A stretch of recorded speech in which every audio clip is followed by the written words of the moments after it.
she's even doubled down and called us liars, which is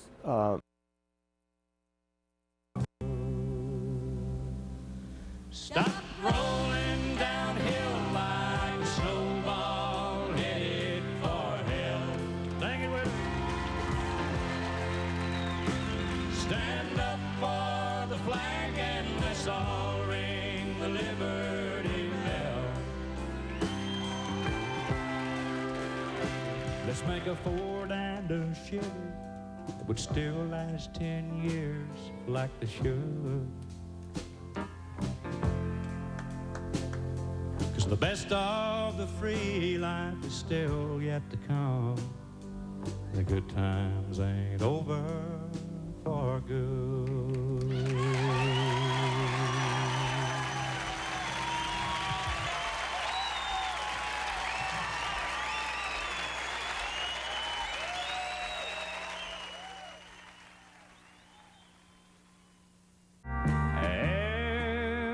Everybody sings the blues sometime.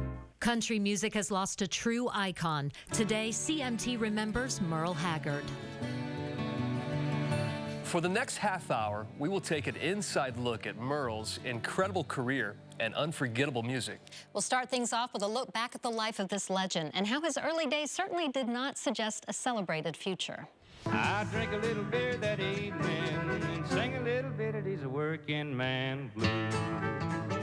Merle was one of the most influential singer-songwriters in country music history, although he seemed to be headed down a different path as a boy. The one and only rebel child from a family meek and mild. During the Great Depression, Haggard's parents moved from Oklahoma to Bakersfield, California, where Merle was born. His father died when Merle was 9, and he was quickly in and out of trouble.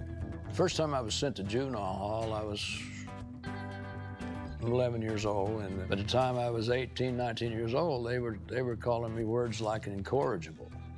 I wound up in some of the roughest prisons and the roughest jails in the United States. And I turned 21 in prison, doing life without parole. Merle did in fact turn 21 in San Quentin prison, where he made the decision to turn his life around. It was there that I finally realized I did not want to be an outlaw, that I really wasn't an outlaw. He was paroled in 1960 after 2 years in San Quentin and eventually was pardoned by California Governor Ronald Reagan. Merle began playing at clubs in and around Bakersfield, California, eventually landing a record contract. He first landed a song on the Billboard chart in 1963. 3 years later, he hit the #1 spot for the first time with I'm a Lonesome Fugitive. Suddenly, he was the hottest thing in country music. I'm proud to be an Okie from Muskogee. In the 10 years between 1966 and 1976, Merle racked up 24 #1 singles and 8 others that reached the top 5 in that decade. Only Tammy Wynette came close to those numbers. We were in a terrible rut. We just kept making hit records. If we make it through December, silver wing, they're walking on the fighting side of me. We were probably one of the only successful country acts during that time period.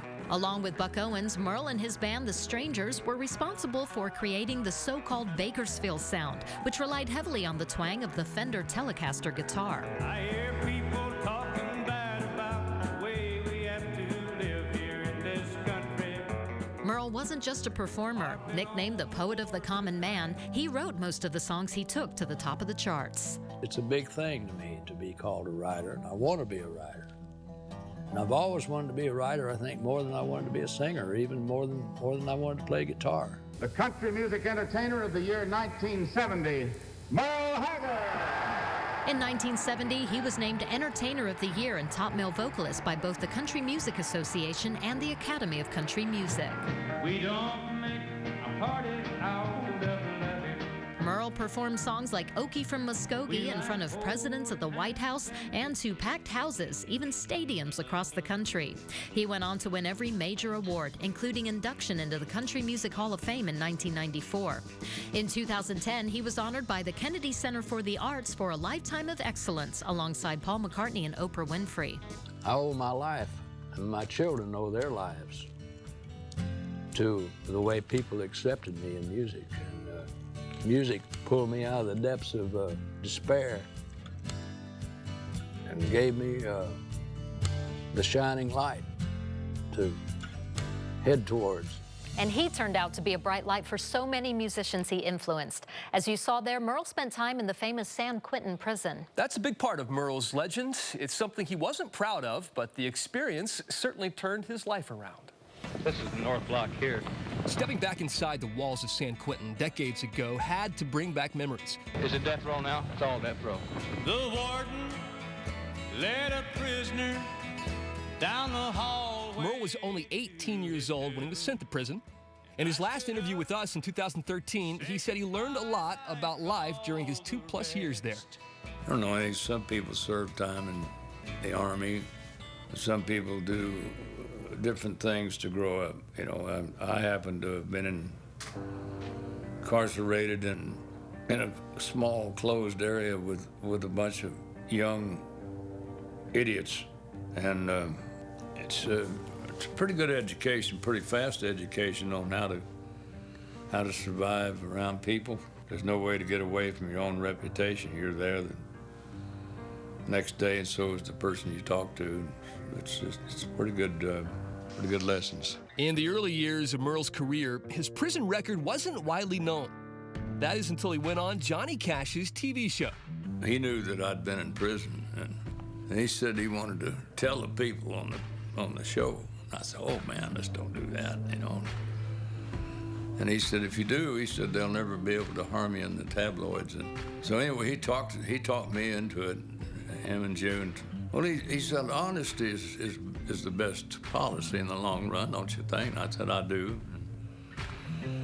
So he told folks that I'd been in penitentiary. I'm sure it was the best thing to do. You know, the truth was going to find its way out anyway, and it was probably best that I was in favor of it. In a day when some artists like to brag about being outlaws, the man who had the genuine credentials never saw it as something to be proud of. No, I don't. I want the people to like my music and to be entertained by the effort. And I don't want them to give my prison record as a reason they like me. You know, I don't want that.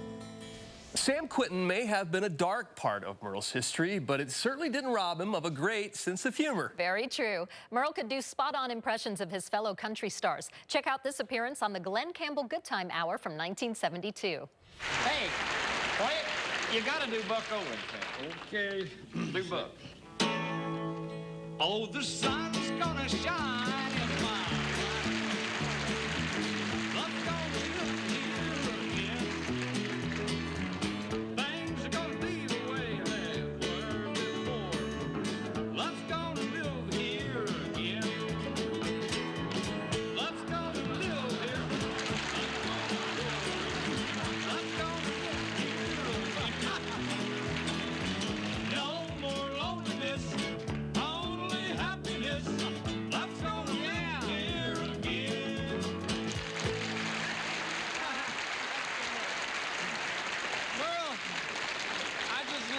Impressions. Why don't you do Johnny for me?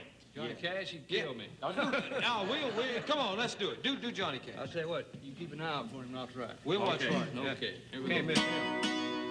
We got married in a fever. Hotter than a popcorn spout. We've been talking about Jackson ever since the fire went out.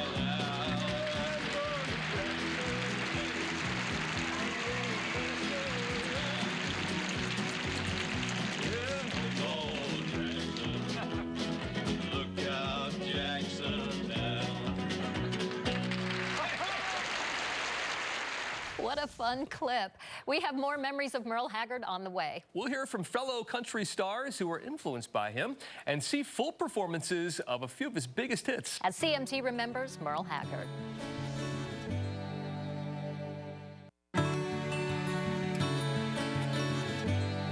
Like so many fans around the world, today we're remembering country legend Merle Haggard. CMT recently asked more than 100 country stars to rank their favorite musician of any genre. When the votes were counted, Merle was the top choice. Here's what those artists had to say about this American music icon.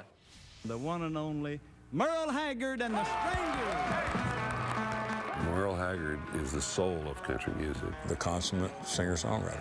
He epitomized everything I wanted to try to do. I know you hear it time and time and time again, but he had it all. You're walking on the fighting side of me. He did his own thing, and that's what country music is to me, is finding your own brand of country music and just sticking to it and just doing it. When you're running down my country man, you're walking on the fighting side of me. There's no one like Merle. If you have a Mount Rushmore of country music, Merle's on it. It's a big job just getting by with 9 kids and a wife. They don't call him the poet of the common man for nothing. He keeps it simple and right down to the bone. Yeah, but I've been a working man, dang near all my life, and I'll keep on working. Stripped down, raw, pure Americana poetry. I drank my beer at a tavern and sang a little bit of them working man blues. He's one of those songwriters that as you heard the words, you saw the pictures. Now I'm 100 fugitives with just 2 ways. He tells the truth, you know? To me, it all comes back in country music to the truth. I heard the real thing, and the real thing is hard to come by. He goes and writes his songs, and he don't care what anybody thinks about any of them. And you can decide what you think about him. It's the eloquence of how he uses the language. A canvas covered cabin in a crowded labor camp. Look at the lyrics of Mama's Hungry Eyes. You could actually turn the page. You could read it as the opening couple of sentences from a novel. The Country Music Entertainer of the year 1970, Merle Haggard. He's been to the top of the mountain, and he's made some of the most iconic records ever in country music. We don't smoke marijuana in this country. We're talking about not just hit songs like ditties on the radio. We're talking about songs that you remember forever. I'm proud to be an Okie from Muskogee. Yes, sir. In the 10-year stretch between 1966 and 76, Merle was the hottest star in America with 24 chart-topping hits. The door was open no matter where we went, and they respected us. All the people that I'd idolized had become friends. It was quite a period. Take all the money in the bank.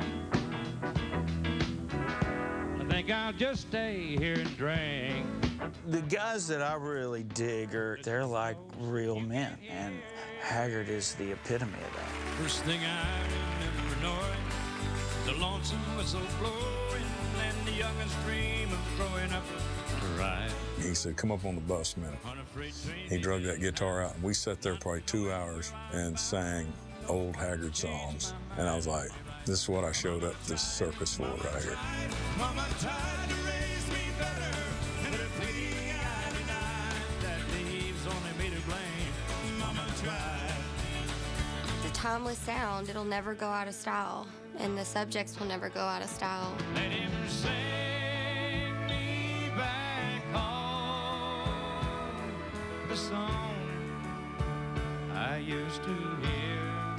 Still to this day, I hear him play and sing, and it pretty much is about as good as I'd ever want to see it. My God, it just doesn't get any better than Merle. Period. Sing me back home before I die.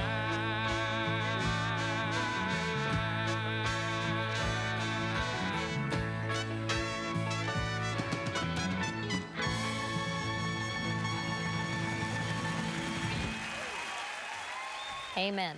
We have more great memories of Merle Haggard coming up, including a fantastic vintage performance of one of his biggest hits. I struggle with bipolar depression.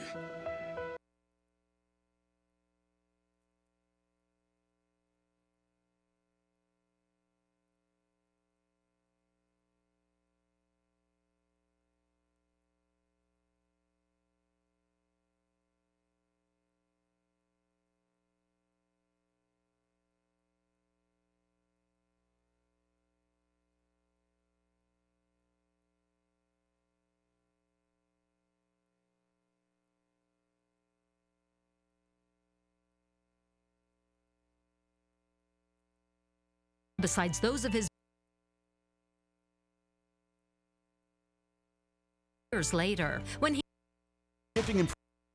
you can try the entire system. The WonderCore Smart Exercise Guide, Nutrition Guide, Full Body 30-minute workout, and the Advanced 30-minute Body Blasting Workout. All for the amazing price of just 5 payments of $19.95, plus shipping and processing. Call or log on now. Oh, real clean. No gimmicks. Even though he was inducted into the Country Music Hall of Fame in 1994, Merle didn't visit the hall until years later. When he saw his own plaque hanging on the wall besides those of his musical heroes, he realized that he would forever be a member of a very exclusive club. What wonderful lives, I mean, that we've been allowed to have.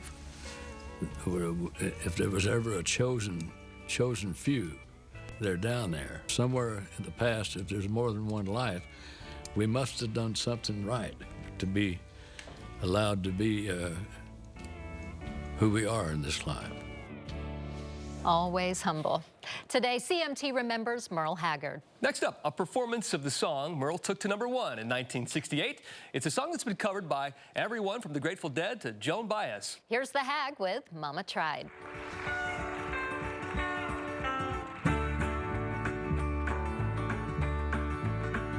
First thing I remember knowing was a lonesome whistle blowing and a young's dream of growing up to ride on a freight train leaving town, not knowing where I'm bound. No one could change my mind, but Mama tried.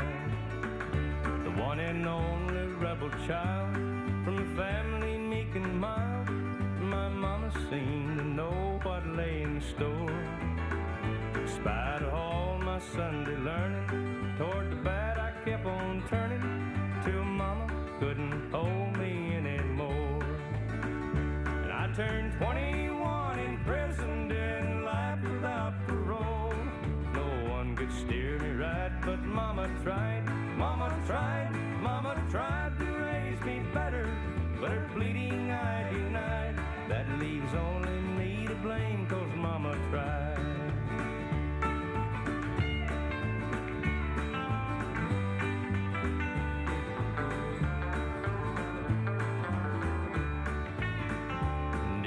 Daddy, rest his soul, left my mom a heavy load. She tried so very hard to fill his shoes, working hours without rest, wanted me to have the best. She tried to raise me right, but I refused. And I turned 21 in prison, doing life without parole. No one could steer me right, but Mama tried, Mama tried, Mama tried to raise me better, but her pleading I denied. That leaves only me to blame, 'cause Mama tried.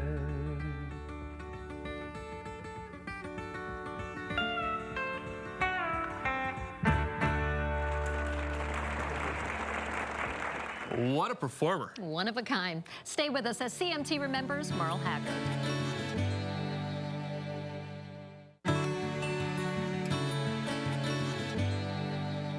The music world has truly lost a unique talent. Today, we remember the incomparable Merle Haggard. We have another classic performance from the Hag, and it's an appropriate one to wrap up the show. Here's his #1 hit from 1967, Sing Me Back Home.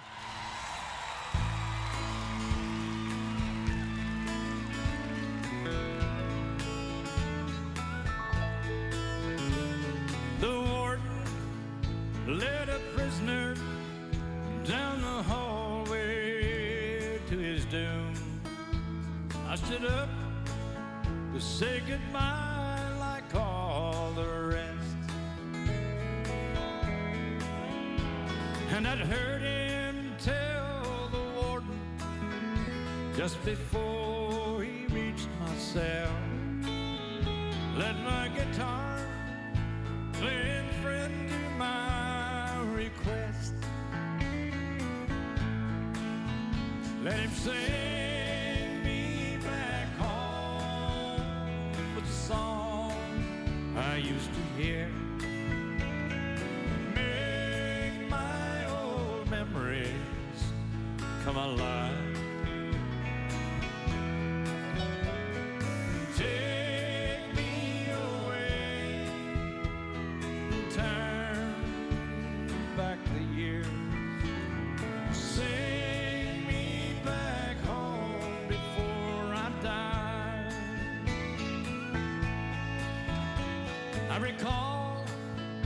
Sunday morning, a choir from off the streets came in to sing a few old gospel songs. And I heard him tell the singers, now there's this song that my mama sang. Gonna hear it once before you move along. Sing me back home with a song I used to hear, and make my old memories come alive.